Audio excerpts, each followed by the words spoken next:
Selamat pagi, selamat mengopi kontradiksi Alkitab seri yang ke-25. Apa kabar sahabat beriman semuanya? Semoga dalam keadaan sehat selalu ya.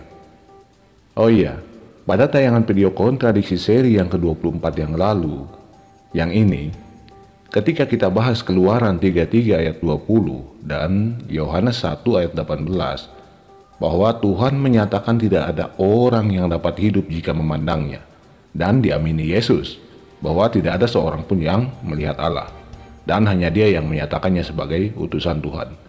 Lalu kita sinkronkan dengan pernyataan Paulus yang juga membenarkan pada 1 Timotius 6 ayat 16, seorang pun tak pernah melihat Tuhan. Lalu saya bertanya, jika pernyataan Tuhan dan juga Yesus berikut perkataan Paulus sendiri, tidak ada seorang pun melihat Allah, karena tidak ada yang dapat hidup memandang Allah. Nah, yang disebut Tuhan oleh Paulus di dalam Kisah Para Rasul 9 ayat 5 siapa? Kok bisa kontradiksi dengan pernyataan Paulus sendiri di dalam 1 Timotius 6 ayat 16? Ada umat Paulus berusaha membela di Facebook dengan menjawab, ayat itu tidak kontradiksi, karena yang ditemui Paulus Tuhan yang mengambil rupa manusia bernama Yesus. Makanya Paulus dapat hidup. Nah, saya kembali bertanya, di mana ayatnya bahwa yang ditemui Paulus Tuhan yang mengambil rupa manusia? Karena faktanya di dalam Kisah Para Rasul 9 ayat 3 yang ditemui Paulus bukan rupa manusia bro, melainkan cahaya. Ayo, bisa dijawab. Bahkan jika diselidiki dalam Kisah Para Rasul itu sendiri tentang kesaksian kerasulan Paulus ini justru kontradiksi. Padahal yang menulis adalah sosok yang sama, yaitu Lukas. Coba perhatikan tulisan wartawan Theophilus bernama Lukas ini di dalam Injilnya. Ketika Paulus ketemu sosok yang diduga Tuhan berupa cahaya, teman seperjalanan Paulus mendengar suara dan melihat cahaya apa tidak. Di dalam Kisah Para Rasul 9 ayat 7, di sana dikatakan, teman seperjalanan Paulus mendengar suara, tapi tidak melihat apapun. Sementara di dalam Kisah Para Rasul 22 ayat 9, teman seperjalanan Paulus tidak mendengar suara, tetapi melihat cahaya. Nah, mana yang salah? Ayo. Sebenarnya Keluaran 33:20 ini membawa masalah besar bro.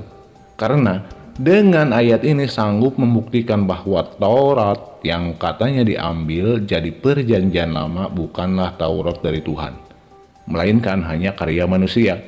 Sebab ayat ini saling hantam dan kontradiksi dengan ayat lain. Tidak percaya? Mari kita buktikan. Tuhan dalam Keluaran 33 ayat 20 menyatakan, tidak ada orang yang memandang aku dapat hidup. Tapi faktanya, 1. Tuhan gelut dengan Yakub. Terdapat di dalam Kejadian 32 ayat 28.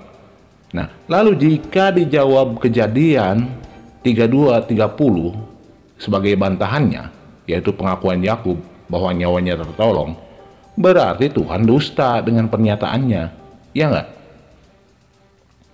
2. Musa berhadapan muka, terdapat di dalam Keluaran 33 ayat 11. Anda bisa lihat Tuhan bicara kepada Musa dengan berhadapan muka. Dan Musa apakah mati? Tidak. Berarti Keluaran 33:20 dusta. 3. Bilangan 12 ayat 5. Tuhan berdiri di pintu kemah lalu memanggil Harun dan Miriam. Nah loh, kok Harun dan Miriam tidak mati? Iya kan? 4. Kejadian 18 ayat 1.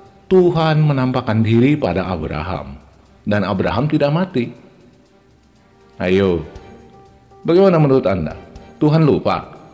Apa penulis perjanjian lama yang lupa bahwa Tuhan telah memberi pernyataan tegas pada Keluaran 33 ayat 20 bahwa tidak ada orang yang dapat hidup jika memandangnya? Ayo, iya kan? Ingat, firman Tuhan yang terdapat pada Bilangan 23 ayat 19. Di sana dikatakan Allah bukanlah manusia sehingga ia berbohong, bukan Bani Adam sehingga ia menyesal. Jika ia berfirman, masakan ia tidak melakukannya?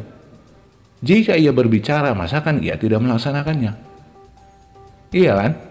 Oke, kalau sehat, jangan lupa share, like, and subscribe, dan nyalakan tombol notifikasi agar tidak ketinggalan video ngopi kontradiksi kami selanjutnya.